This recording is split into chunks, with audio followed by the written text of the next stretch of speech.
Assalamu alaikum wa rahmatullahi wa barakatuh, and welcome to another edition of Hilaal Live. My name's Lukman Shadrack, all the way from the Cape Town studios. Thanks for watching us on channel 347 or on our live stream, www.hilal.tv. As we do, it's Wednesday. It's the Soul series that we continue with our very special guest, Fadwa Booley. Assalamu alaikum. Alaikum salam. Jazakallah so much for joining us today, Fadwa. Really appreciate it. Interesting topic. Tawakkul, which often we know, or in layman's terms, putting our trust in Allah. But explain a bit more. What does tawakkul mean to you, maybe personally, and how does it influence maybe your life and maybe the lives of your various clients that you see? So tawakkul is placing your trust, correct? But when I say but, or I should say however, it's not as easy as it says. Like, Allah says, trust me. But we still want to know the future. We still want to know, we still have this anxiety, right? A few years ago, 10 years ago, to be exact, I was on Hajj. And I read the Quran cover to cover in English, the Oxford edition, because I said, I want to know what I'm reading. And it was one of the best experiences. I finished it in 5 weeks. And that came to a part where Allah subhanahu wa ta'ala speaks about death. Like I said, I think I could have mentioned it in one of the previous episodes, but he speaks about death.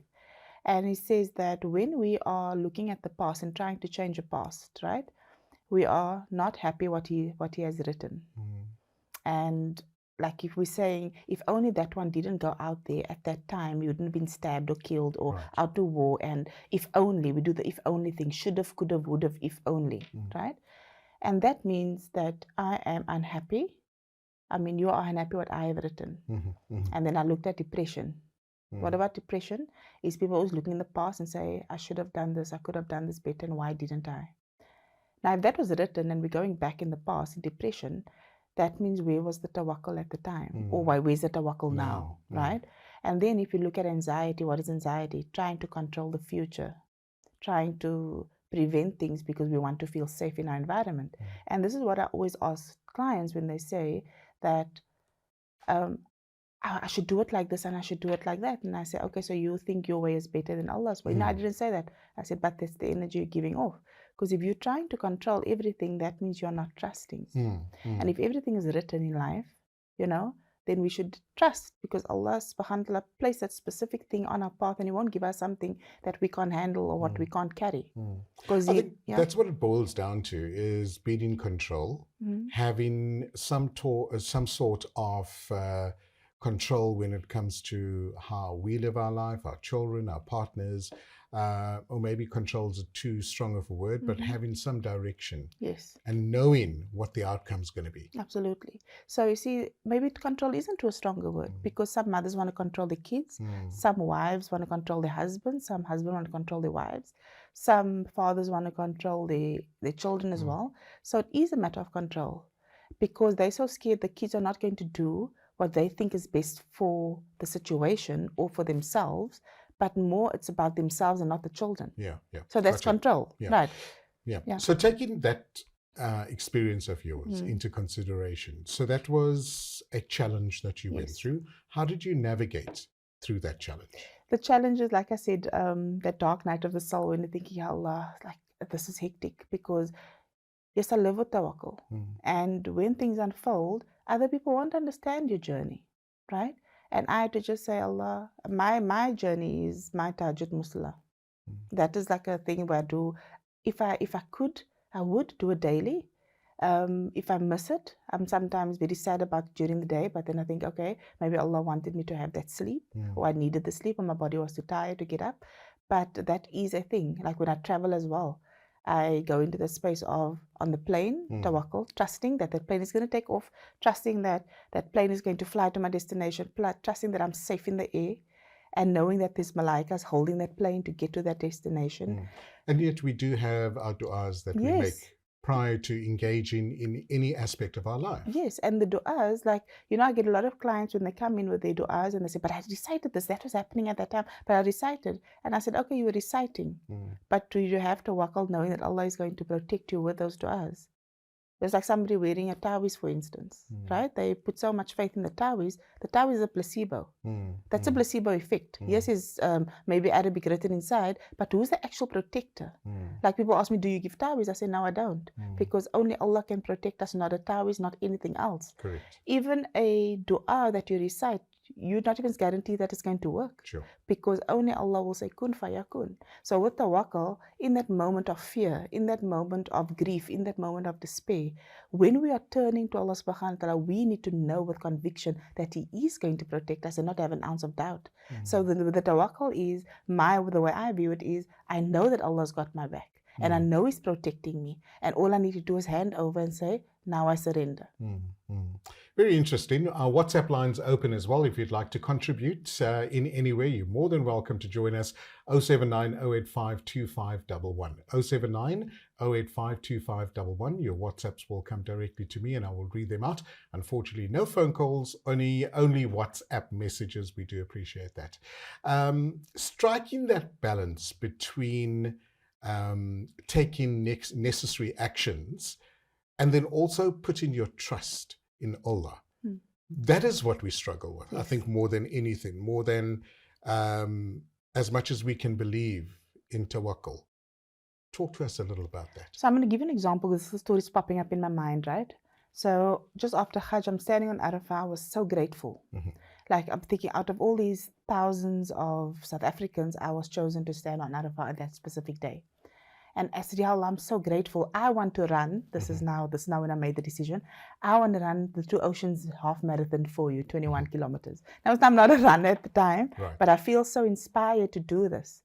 And then I made that decision on Arafah. And I came back and I joined the running club. And it was not easy to get the number and to get the entry for this event. And I applied and I got in. I got my number, I got in. Brilliant. And then I only had less than 3 months to train. Now, from not being a runner to running a 21K, sure. 2 oceans of all races. So this is like the race of the race for us runners, right? And then the day of the race, and as we were running, I didn't know how to pace myself because I always ran with the group. And I also worried that what if I lose the group along the way? So you hear all the scary running stories like, you must be here a certain time and you must do this. And, they put so much fear in you as a new runner. And the morning, I couldn't sleep. I mean, that whole night I couldn't sleep. And 4 o'clock that morning, I was getting ready to get to Newlands. And I was like, Ya Allah, I just said, Ya Allah, you choose my time for me. Because I had a specific time in mind. I said, Ya Allah, you choose my time. And show me you are with me. And help me run this race because I don't know how to pace myself. Yeah. But please show me you're with me and pace me for me. And I said, tawakkul. And I got there, the gun went off, we started running. So myself and another 2 friends of mine, we were running together. And then I saw, actually we'll go, but I think we were 5 or 6 of us. And then we saw how they were going ahead. And I'm on Edinburgh Drive. And I see this man come running next to me. And he's also from the same running club. And he tells me, oh, I see you did your first marathon. And he tells me, oh, I've done so many full ones and so many half. And I'm thinking like, yeah, uncle, don't speak to me now. I'm concentrating, you know. And he tells me like, oh, and then it's running. And now he's asking me questions. And the next minute he tells me, don't run in the center of the line. There's cat's eyes, you might trip. Move more this way. And I ran. And then my 2 friends ran ahead. And I'm trying to keep up. And he's telling me, let them go, don't run. And then he says, by this table, you're going to drink some Coke. I said, no, it's fine, uncle. I've got my goo. I must know you knew running, drinking your goo and all this stuff. Yeah. And then as I'm running, now this was my thing. I recite, La ilaha illa anta subhanaka inni kuntu minadh dhalimin. And as my tongue is going, my feet is going with my tongue. So I'm in a zone. And now he tells me, okay, next you're going to do this. I said, and then eventually I asked him, uncle, tell me what's your name? And he tells me Yunus. And I'm getting these goosebumps, right? And I'm saying, Yunus, what is that? What's that prophet's name in the whale? It's Jonah in the whale. His name is Yunus. And I'm goosebumping, right? And now we're heading for Southern Cross Drive. And then he tells me, now we're going to walk from year to year. Now, next minute I'm thinking, oh, this man did a couple of ultras, so I might as well just stick with him. I'm going to let my friends run ahead. And we come on Southern Cross and he tells me, okay, from here we're going to walk and then we're going to run. And I'm going with his flow. And he's passing me ice, he's passing me energy, he's passing me all these things and I'm going with his flow, right? And as I'm coming down Kirstenbosch, I'm swearing at myself. I said, you're never going to run this race again, because now the tension is up. I'm thinking, am I going to make it past the finish? I'm not the finish line. All these, where they say they're going to... Checkpoints. Yeah, the checkpoints. Am I going to make it in time? Or they're going to sweep me off? I'm thinking now, I can't stop to go run. They say, don't stop to go to the toilet, just run, because you're going to take minutes off your time and all this stuff. Next minute, we come on Newlands Drive, going Rhodes Drive. No, Newlands, going up to UCT. And I know it's 3 kilometers. And this man tells me, oh, don't worry, it's just 1.5 kilometers, you're nearly done. And I'm calculating, I'm saying, I normally run about 7 minutes a kilometer. By that time, I was probably like 11 or 12 minutes, because I was finished. And he tells me, I won't be able to go in with you. I'm just going to leave you at the entrance, because I came to help somebody run today. Wow.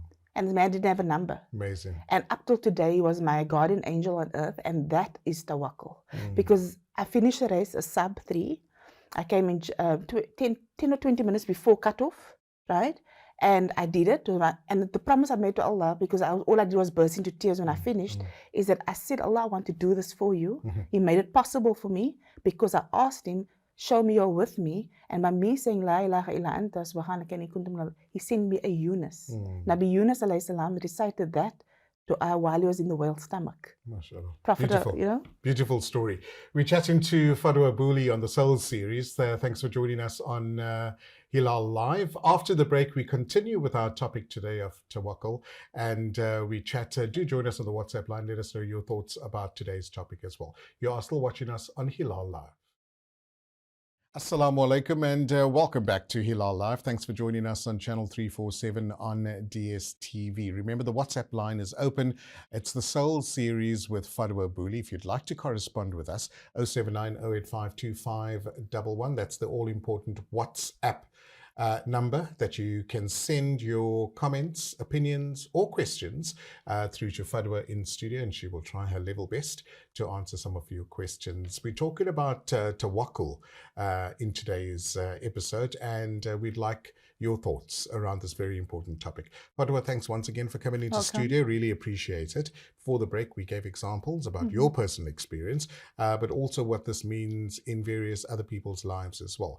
But in what way, if I can ask you, what way does Tawakkul contribute to our overall sense of peace and well-being? Look, if you place your life and your trust and your everything in Allah's hands, then you will naturally feel and be peaceful.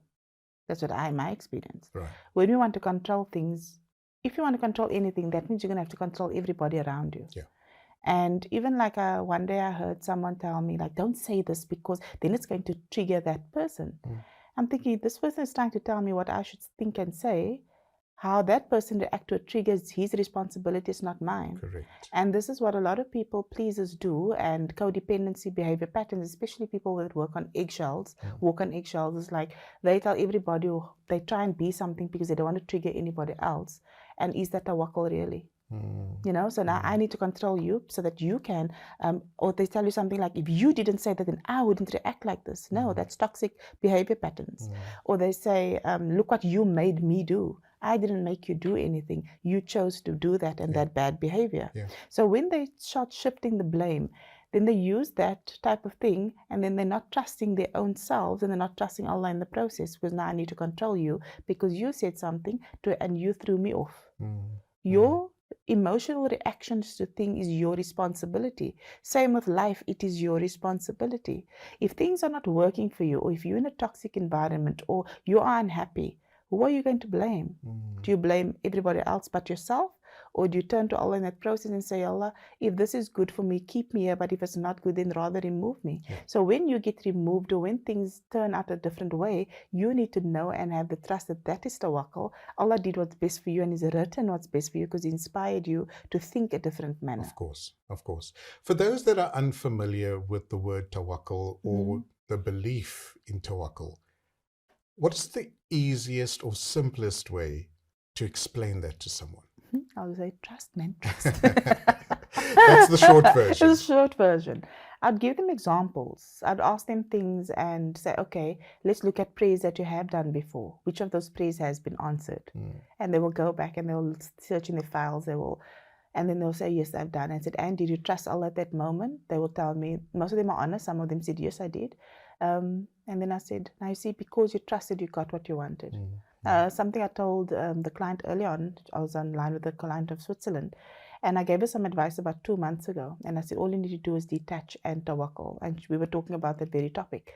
And then I said, you see, when you detach, it's like the story of Nabi Yusuf alayhi salam. Zulaikha was so in love with him. She even cut herself. I mean, the women, he was the most beautiful or the most handsome man Allah has created. And Allah explains that half of his beauty was distributed to the entire ummah. Half of his beauty. So imagine how good looking Nabi Yusuf alayhi salam was. And she was so desperate to have him. She was so very desperate to have him. And then when she eventually married him, he asked her one day, before you were so over me, right? And now you're not like that anymore. Why is that? And she said, because my heart was broken into pieces, I found Allah in that place. What did she do? She tawakkaled. She surrendered. And because she surrendered, what she wanted was so desperately have him, Allah granted it to her. And when I explain this to people who is maybe in love or going through a breakup or going through something, and then I used that as as an example. And I said, this is our prophet, one of our prophets was the most beautiful man Allah has created. And the woman that was so in love with him eventually got him. Why? Because she surrendered, she turned to Allah subhanahu wa ta'ala, and she tawakkaled. Amazing. And what I said I need to do is let go of the outcome, let go of the control, and trust, and say, if this person is good for me, I'll have him or her, and if they're not good for me, I need to trust and tawakkul that Allah will give me somebody better. Inshallah. Inshallah. So that's what the dua you must make. Phenomenal. Inshallah. That's a topic for another show. On the WhatsApp line, if you'd like to contribute to today's session of Tawakkul, 079 085 2511. WhatsApps only. Unfortunately, we don't accept any calls during this session, but only WhatsApps, and we'd like to hear from you, your experiences, or maybe how you can contribute towards this valuable topic as well.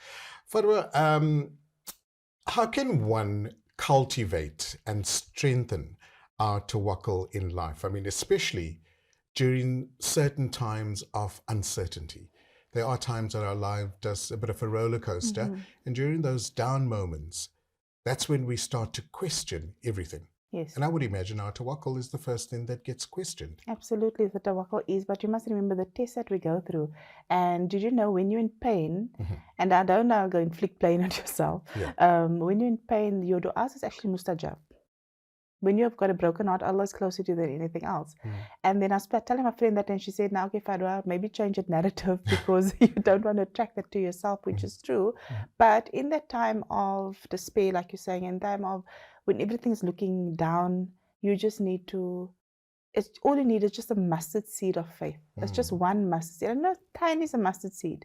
And then keep a mustard seed near you where you can actually see it and remind yourself that's all Allah is asking us to have. It's just one mustard seed of faith. And I think the faith is what keeps us going. Because when shaitan comes and whispers, the waswas come, you do question a lot. And you do question like, am I good enough? And am I going to get what I want? And blah, blah, blah. The thoughts go on and on. But if you just look at that mustard seed and know that all it takes is that, and that mustard seed is going to grow within you. And what you should do is build your relationship with Allah subhanahu wa ta'ala, fill your heart with Him, increase your salawat, increase your actual faith. Yeah. It's not so easy to explain to somebody what is faith. It's a knowing that Allah will not drop me. He's got my back. Inshallah. You know? In your opinion, how does tawakkul complement some of our other virtues? For example, gratitude or patience, for that matter. Okay, so patience and tawakkul go together. Gratitude we must have every single day. True. Whether we're in a hardship, whether we're in ease, we should have that gratitude. Something that I learned now the other day on Sunday, mind you. I was away and I was watching these TikTok videos and something clicked. It's almost like I just had a shift feeling a shift in my body. And this guy was saying that, we're constantly doing. Why don't we're not human doings, we're human beings. We must be present and be still and be in the space of gratitude and just being grateful for yourself of how far you've come, and then the overall gratitude. And then I just stopped and I said, that's exactly what I needed to hear. We need to be grateful for ourselves, but we also need to be in a space of where we congratulate ourselves to see how far we've come. Because what we're doing is we're constantly chasing the next goal. I'm one of them. I'm a bucket list ticker. You know, we're constantly chasing the next goal, but we need to go back and say, well done. Well done with the Qudrat of Allah, I have achieved this goal. Well done with the Qudrat of Allah, I have achieved that goal. Sometimes we forget that. Sometimes, I mean, I'm one of them. Next one, next, because it keeps me going and it keeps me in the space of doing because it makes me feel better, you know, than standing still. And that was just something that I learned. And also, gratitude is one of the highest vibrations, right? Gratitude and love. But higher than that is authenticity. So when you're in that space of tawakkul, what you naturally are, you are authentic. Because you're authentic in the space of, I don't need to control anything. I just need to trust my Creator that He's going to grant me what He's inspired me to achieve. Absolutely. Brilliant, brilliant advice. It's a pity we didn't have anyone contribute today, but I'm sure we'll get some questions come through in the week and we can always cover that next week as well. Any special projects you've got coming up? I know you've always got classes or opportunities where people can engage with you. So inshallah, this Sunday, I'm looking at the level 2, workshop 2 is Love Thyself. Will be taking place at the Duranga Road conference room. And then the following week, I'll have the pensioners workshop, which is abundance. Okay. So I'm going to teach all the pensioners and those who want to join during the week, because I give a discount rate, how to goal set and how to achieve your goals, because I ask very insightful questions and it helps you achieve with letting go of all the fears that is stopping us from achieving those goals. So those are 2 workshops coming up in the next week, inshallah. Great. How do people get hold of you if they'd like to contribute? On Instagram, it's Fadwa Booley. On Facebook as well. And yeah, that's the best way. Brilliant. Fadwa, Jazakallah so much for coming into studio. Really appreciate it. Very informative as well. And I think it's always a topic that we all struggle with. And it's something that we need to spend a bit more time concentrating on as well. So Jazakallah, really appreciate it. And that's how we end the Soul series on this Wednesday. Fadwa is back next week, inshallah, to discuss very other important topics as well. After the break, we chat about the Marriages Bill and what this means for Muslim marriages in South Africa with Advocate Yusuf Khan Dalwai. You are still watching us on Hilaal Live.